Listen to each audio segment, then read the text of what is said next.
Hello students, कैसे हैं आप सब।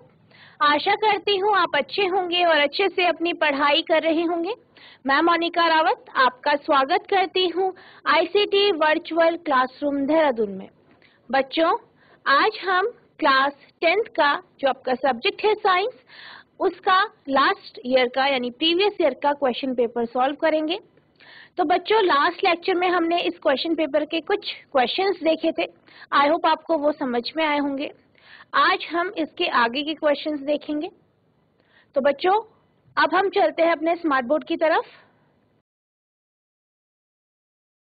तो बच्चों, आज का हमारा पहला प्रश्न है, निम्न पर संक्षिप्त टिप्पणी लिखिए।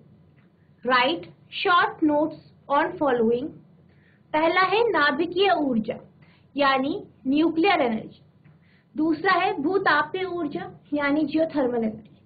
आपको क्या करना है, आपको नाभिकीय ऊर्जा और भूतापीय ऊर्जा यानी न्यूक्लियर एनर्जी और जियोथर्मल एनर्जी के बारे में एक शॉर्ट नोट लिखना है, यानी संक्षिप्त में आपको इसके बारे में लिखना है।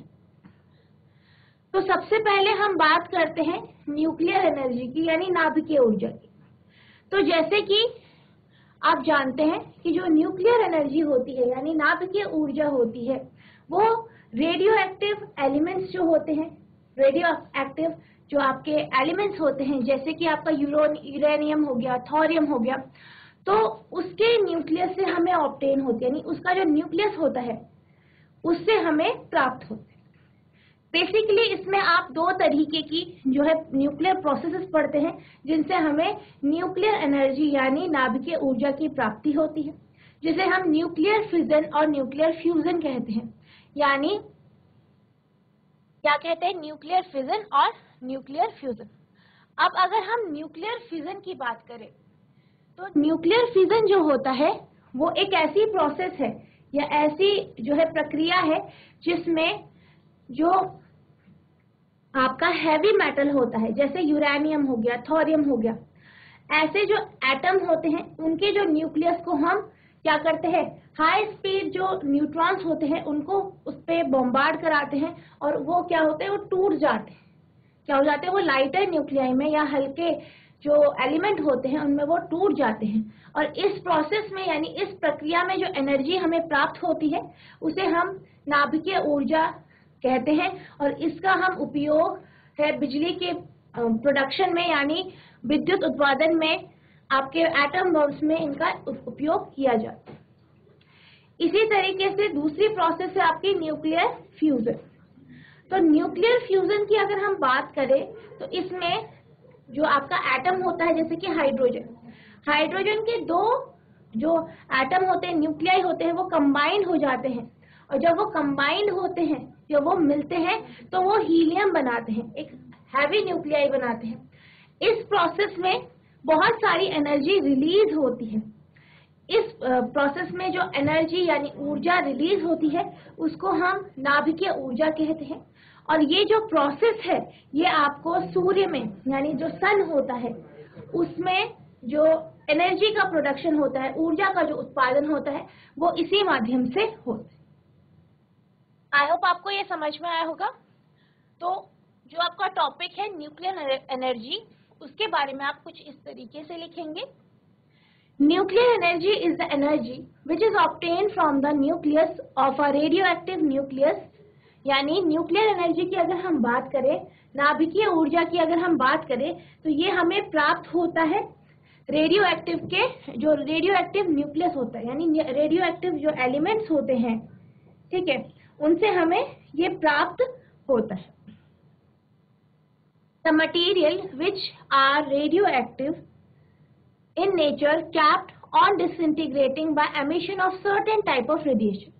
अगर हम रेडियो एक्टिव यानी रेडियोधर्मी जो मटेरियल होते हैं, एलिमेंट्स होते हैं, पदार्थ होते हैं, इनकी बात करें तो ये क्या करते हैं, ये डिसइंटीग्रेट होते रहते हैं, यानी ये टूटते रहते हैं, इनका विखंडन होता रहता है। और इस प्रोसेस में यानी इस प्रक्रिया में ये रेडिएशन को एमिट करते हैं। किसको एमिट करते हैं, रेडिएशंस को। There are broadly two types of nuclear process. दो तरीके की न्यूक्लियर प्रोसेस होती है। पहला है न्यूक्लियर फिजन, दूसरा है nuclear fusion. The process of nuclear fission is used to generate electricity and for destructive purpose.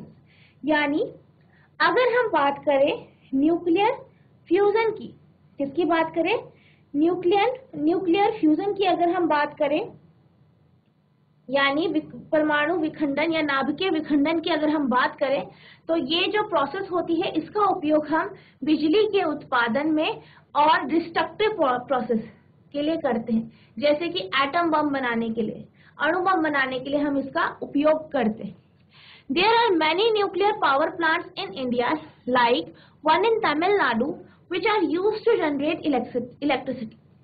तो ऐसे ही न्यूक्लियर प्लांट जो है इंडिया में भी है, जैसे कि एक तमिलनाडु में है जिसका उपयोग बिजली के उत्पादन में किया जाता है। The atomic bombs which were dropped on Hiroshima and Nagasaki during the Second World War uses nuclear energy for destructive purposes. यानी अगर हम बात करें एटम बम्स की, जो आपके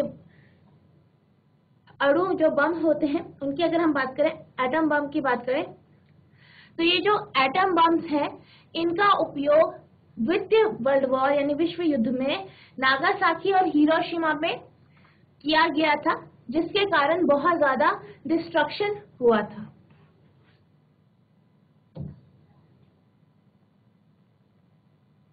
the second process is nuclear fission. दूसरा जो प्रोसेस है, दूसरी जो प्रक्रिया है उसे हम नाभिकीय संलयन कहते हैं, विच इन्वॉल्व्स टू और more lighter nuclei come together to form a heavy nucleus with emission of a large amount of energy. और इस प्रोसेस में क्या होता है, नाभिकीय संलयन में क्या होता है, दो या दो से ज्यादा हल्के एलिमेंट कंबाइंड होते हैं और एक हैवी एलिमेंट बनाते हैं, और इस प्रोसेस में क्या होता है, बहुत ज्यादा मात्रा में ऊर्जा का उत्पादन या ऊर्जा उत्सर्जित होती है। But to achieve such a process we require very high temperature. पर ऐसी जो प्रोसेस है, ये जो प्रक्रिया है, इसको होने में बहुत ज्यादा टेम्परेचर यानी तापमान की आवश्यकता होती है। The energy produced in the sun is obtained by nuclear fusion. अगर हम बात करें सूर्य में जो ऊर्जा का उत्पादन होता है वो इसी प्रोसेस से यानी नाभिकीय संलयन से होता है।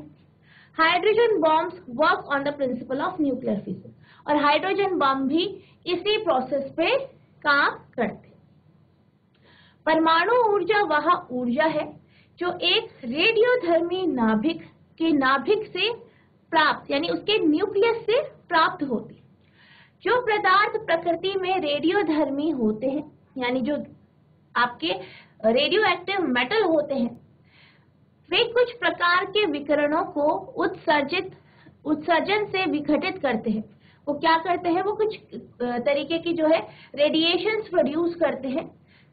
मोटे तौर पर दो प्रकार की परमाणु प्रक्रियाएं होती हैं, परमाणु विखंडन यानी आपका जो है नाभिकीय विखंडन जिसे आप कहेंगे, ठीक है, आप क्या कहेंगे इसे, नाभिकीय विखंडन और नाभिकीय संलयन।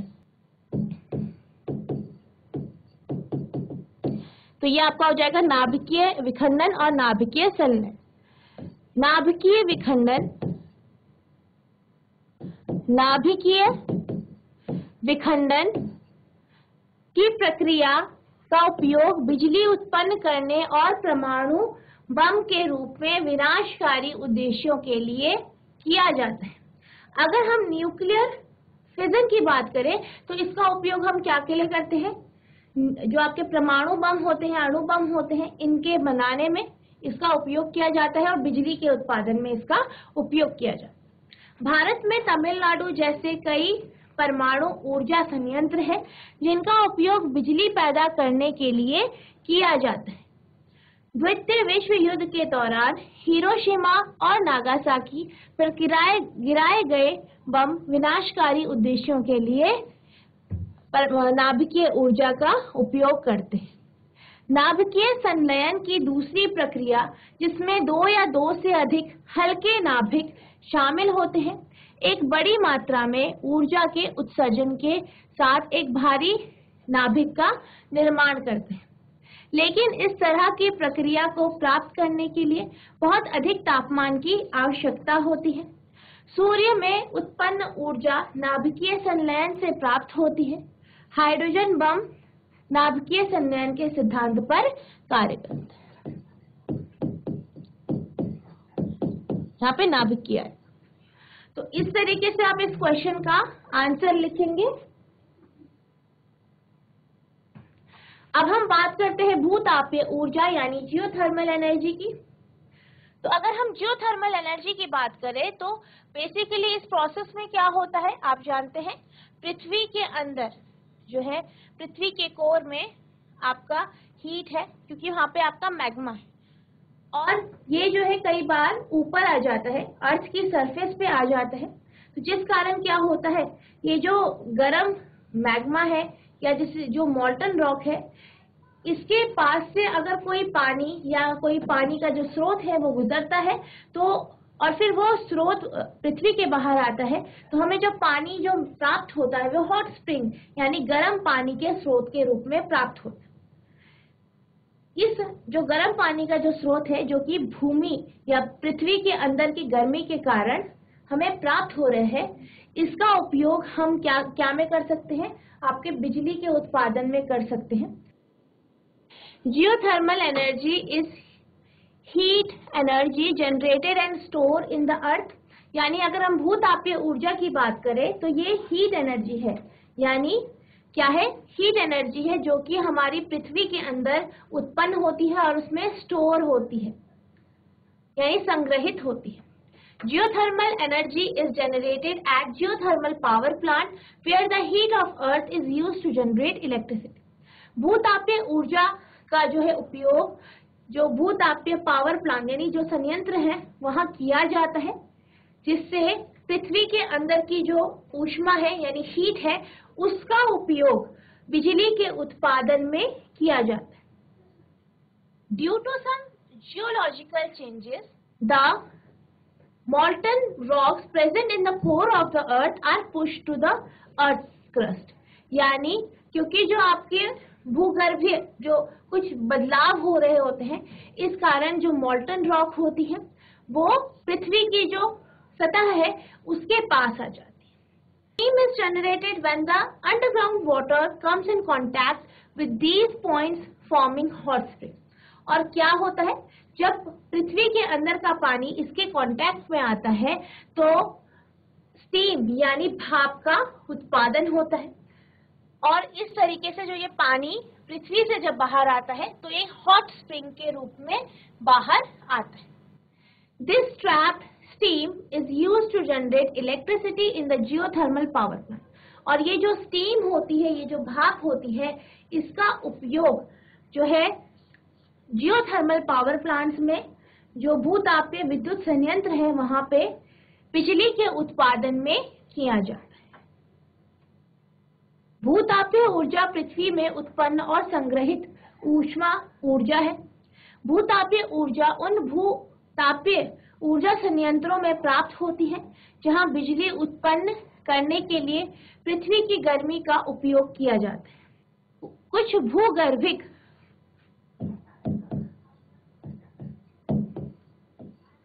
परिवर्तनों के कारण पृथ्वी के कोर में मौजूद पिघली हुई चट्टानें पृथ्वी की सतह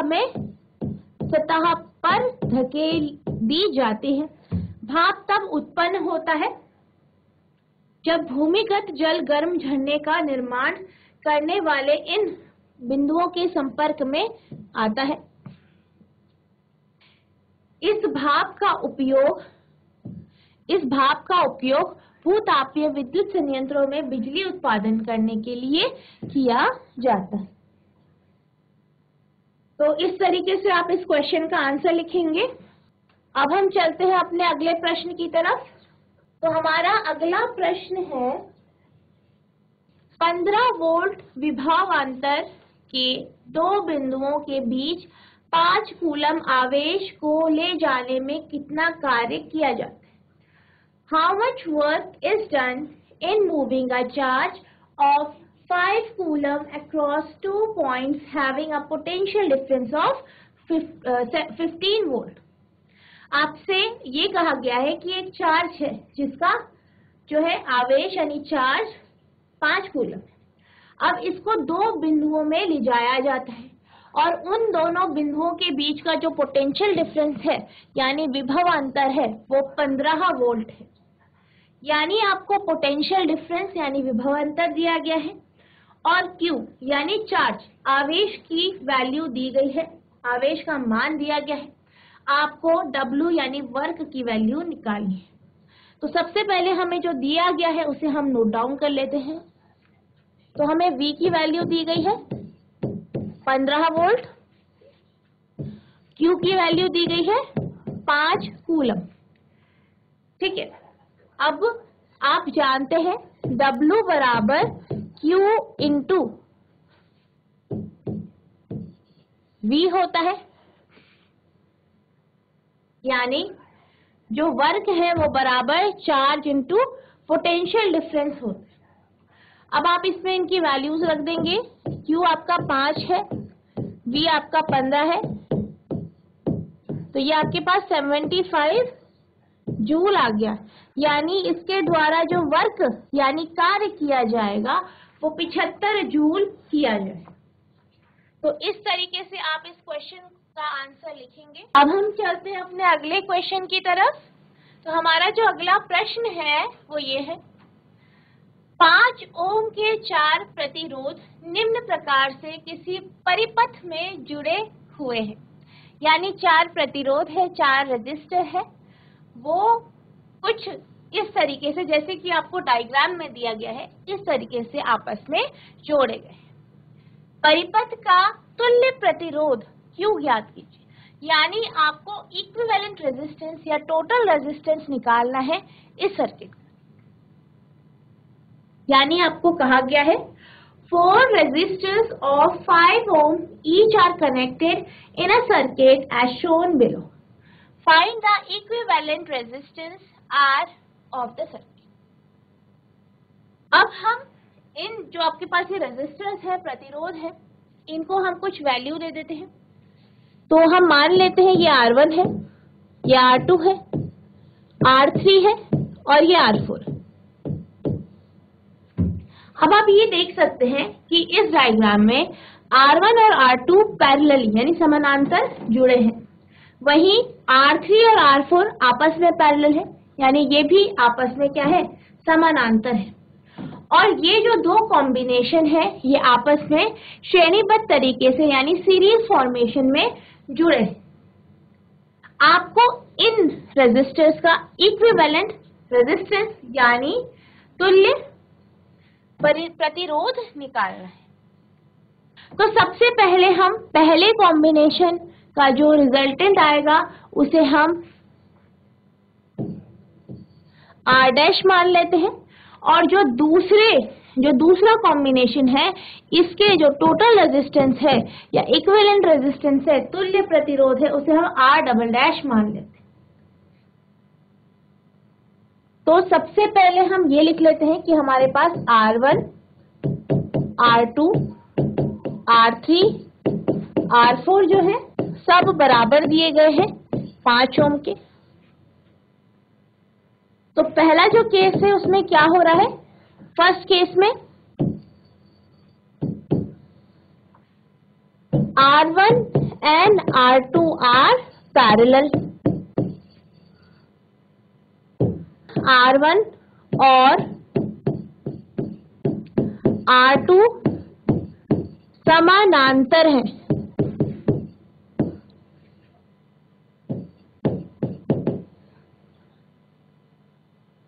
अब ये क्या है, समानांतर है, तो 1/R' बराबर हो जाएगा 1/R1 प्लस 1/R2 के। 1/R1 R' बराबर 1/5 ओम प्लस 1/5, यानी 1/R' बराबर 5 कॉमन आ जाएगा, 1 प्लस 1, 1/R' बराबर 2/5 या R' बराबर आपका 5/2 आ जाएगा। यानी 2.5 यानी 2.5। तो इस तरीके से आप पहले कॉम्बिनेशन के लिए रिजल्टेंट जो रेजिस्टेंस है यानी R डैश की जो वैल्यू है, तुल्य प्रतिरोध जो है, उसको आप निकालेंगे इस तरीके से। अब हम सेकेंड केस की बात करते हैं, जब R3 और R4 क्या है, पैरेलल है यानी समानांतर। सेकेंड केस,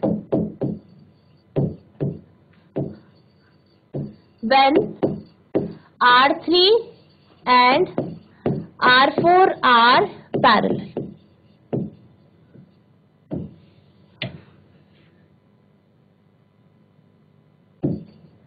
जब R3 और R4 समानांतर है,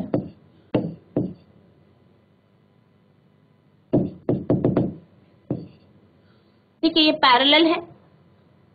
when R3 and R4 क्या है, पैरेलल है। तो जब ये पैरेलल है तो R डबल डैश बराबर हो जाएगा 1/R2 plus 1/R3 plus 1/R4। 1/R double dash बराबर 1/5 प्लस 1/5।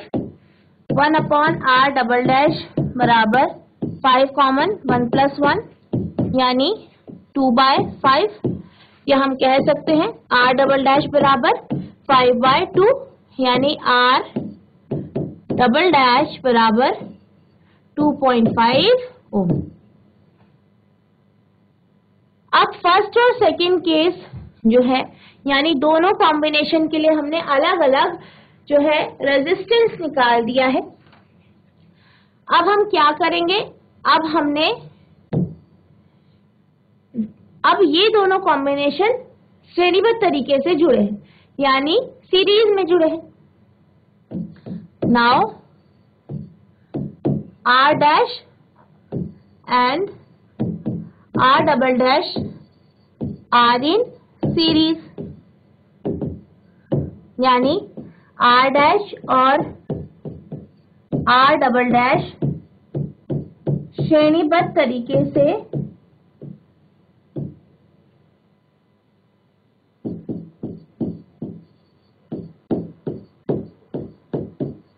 आपस में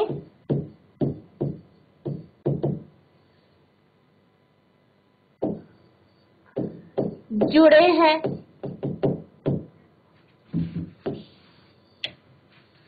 तो हमारा जो R इक्विवेलेंस है यानी तुल्य प्रतिरोध है, हो जाएगा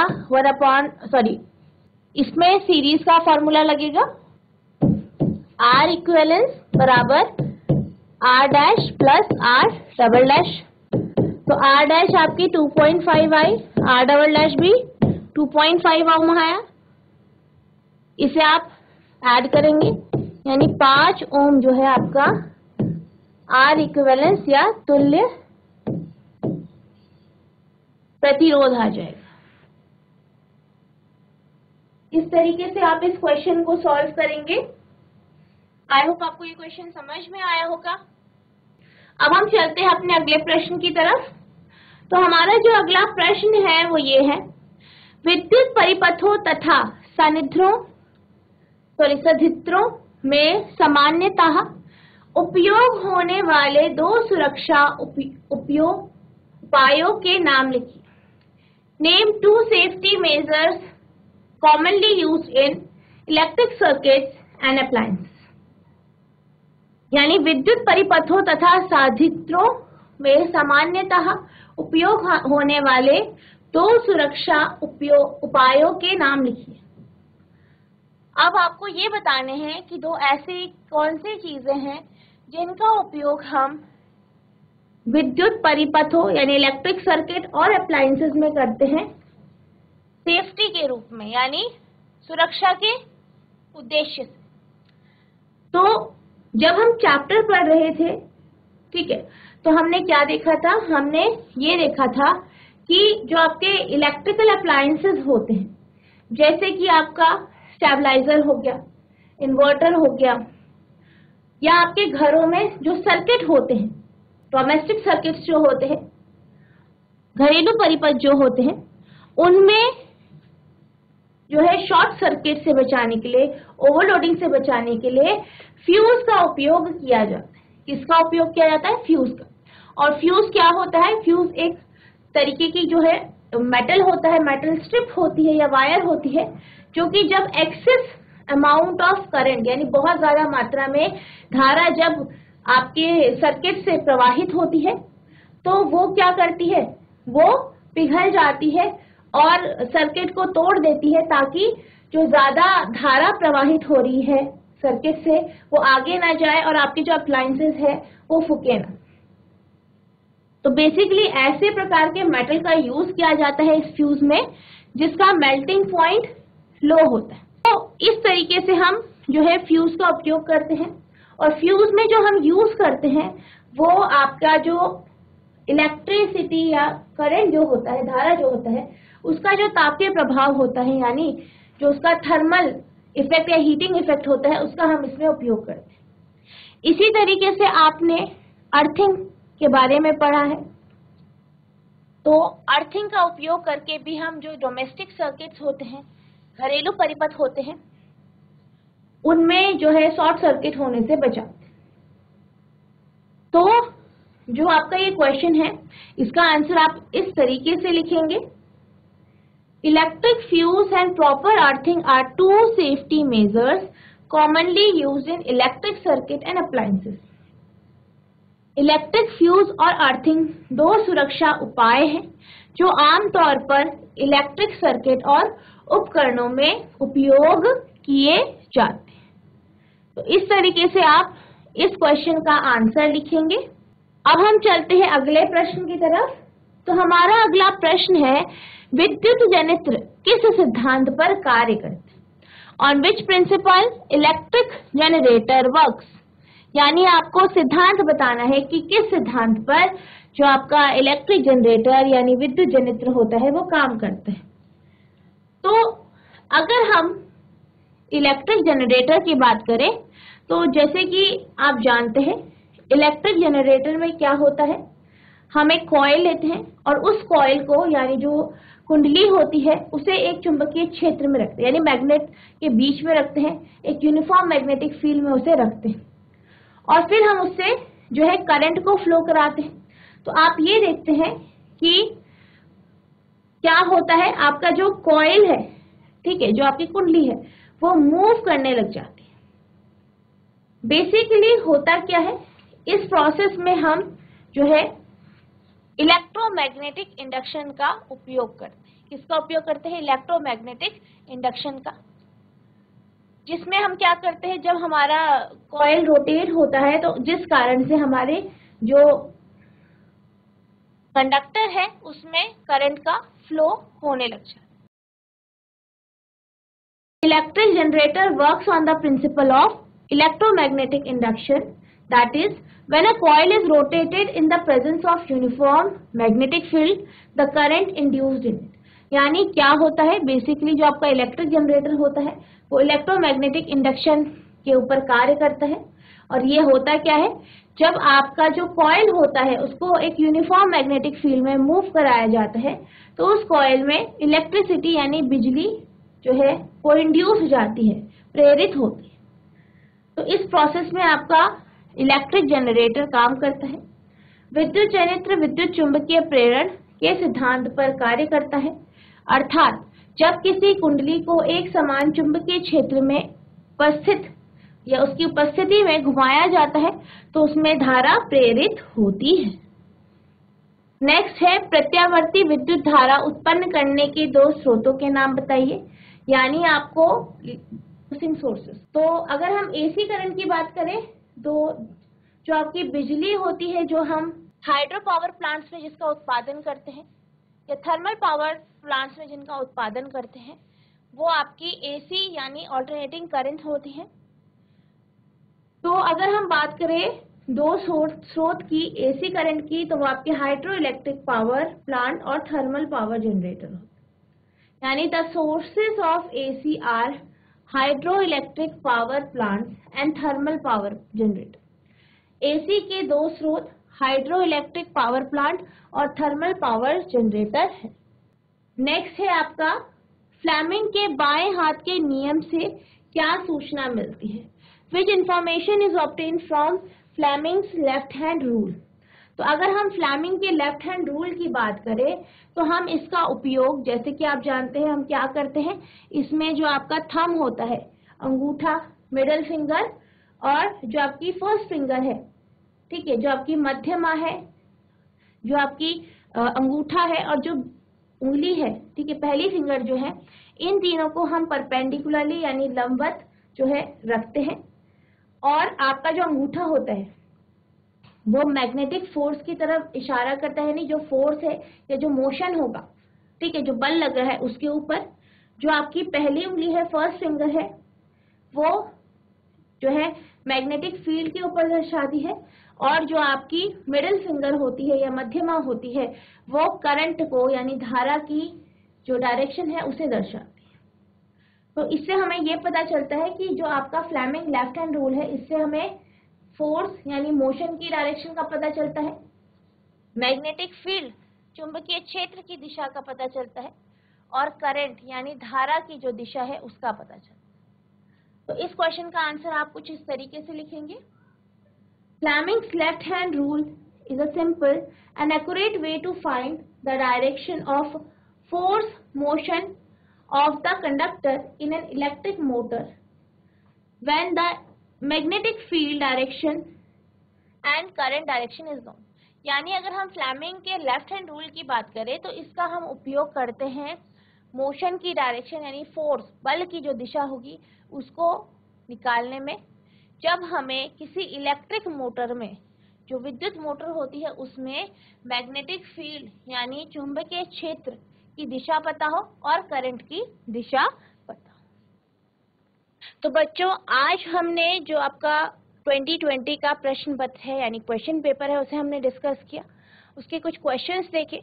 तो अभी तक आपको ये समझ में आ गया होगा कि जो आपके इलेक्ट्रिसिटी का जो चैप्टर है उसके जो क्वेश्चंस होते हैं या magnetic effect of electric current से रिलेटेड जो क्वेश्चंस हैं उसमें आपके ज़्यादातर न्यूमेरिकल्स जो बनते हैं इन्हीं चैप्टर से बनते हैं। इसके साथ साथ जो आपका मिरर यानी रिफ्रैक्शन और रिफ्लेक्शन वाला जो चैप्टर है, परावर्तन और अपवर्तन का, जिसमें आप मिरर की यानी दर्पण के बारे में पढ़ते हैं, उससे इमेज किस तरीके से बनती है ये आप देखते हैं, या जो आपका लेंस होता है उससे इमेज कैसे बनती है, किस तरीके से बनती है। तो आपने ये देखा होगा कि इन चैप्टर से जो है न्यूमेरिकल क्वेश्चंस काफ़ी बनते हैं। इसके साथ साथ इसमें रे डायग्राम के क्वेश्चंस भी बनते हैं, जिसमें आपको सिचुएशन दी जाती है कि आपका जो वस्तु है वो उसकी कंडीशन दी जाती है, आपको ये बताना होता है कि इमेज कहाँ पे बनेगी यानी प्रतिबिंब कहाँ पे बनेगा, प्रतिबिंब कैसा होगा, किस तरीके का होगा, ये आपको बताना। तो आपको क्या करना है, इन दोनों चैप्टर्स के जो न्यूमेरिकल क्वेश्चंस है उनको अच्छे से करना है, और जो आपका रिफ्रैक्शन और रिफ्लेक्शन वाला जो चैप्टर है उसके जो डायग्राम्स हैं उन्हें अच्छे से पढ़ना है, लिख लिख के उनको अच्छे से लर्न करना है। बाकी मुझे आशा है जो मैंने आज आपको क्वेश्चन समझाए आपको समझ में आ गए होंगे, आपने ध्यानपूर्वक उन्हें सुना भी होगा। तो बच्चों, आज के लिए बस इतना ही, मिलते हैं अब नेक्स्ट सेशन में, तब तक के लिए thank you and have a nice.